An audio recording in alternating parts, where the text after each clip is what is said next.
Hello students, in this lecture also we'll be continuing with the 8086 microprocessor instruction set, and the next group that I'm going to discuss in this lecture is string data transfer instructions.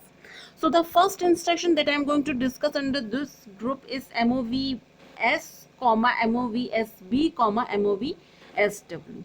So what does this instruction do? This instruction copies a byte or word from a location in the data segment. So as I've told you that the memory associated with 8086 microprocessor, it has 4 segments: code segment, data segment, extra segment and stack segment. So this data segment, we have data segment and then we have extra segment. Okay, so what does this instruction does? It copies a byte or word from a location in the data segment,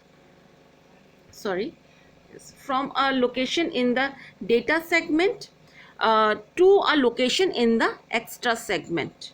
It copies a byte or word from a location in the data segment to a location in the extra segment, and the offset. So the starting address of the data segment is given by the data segment register, and the starting address of extra segment is given by the extra segment register, and the offset of the source byte or word in the data segment, which is going to get copied and get stored in the extra segment. So that offset will be given by source index register, and the offset of the destination in the extra segment will be contained in the destination index register.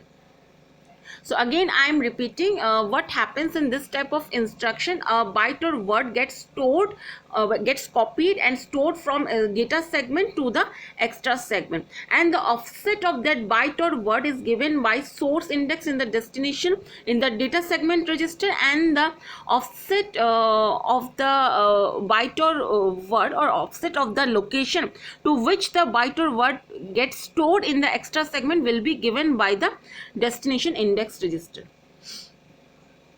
So for multiple byte or multiple word moves, the number of elements to be moved is put in the CX register. So CX register will work as a counter.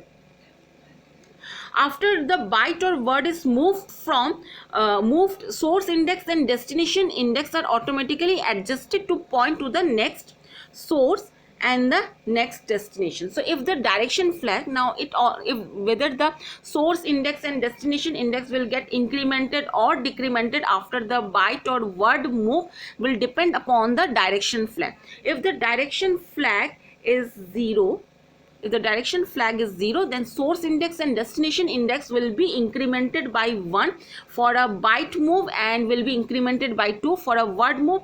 And if the direction flag is 1, then after the byte move, source index and destination index will be decremented by 1, and after a word move it will get decremented by 2.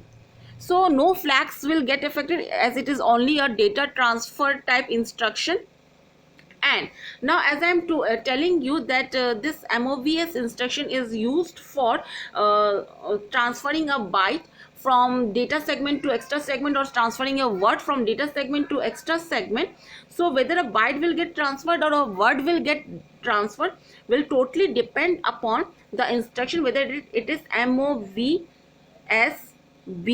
or MOVSW. If the instruction is written in the form MOVSB, means a byte is going to get transferred from the data segment to the extra segment, and again the same thing, the source byte or the source byte in the data segment, its offset will be given by source index register, and to which location it will get stored in the extra segment, the offset of that location will be given by the destination index register. And for moving a word from data segment to extra segment, MOVSW, this instruction we need to use. And after the word gets copied from data segment to extra segment, the source index and destination index will get incremented, either incremented by 2 or decremented by 2 depending upon the status of direction flag. For MOVSB, the source index and destination index will get incremented by 1 or decremented by 1 depending upon the status of the direction flag.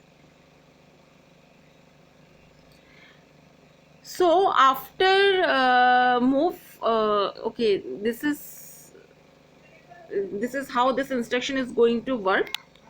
Sorry. So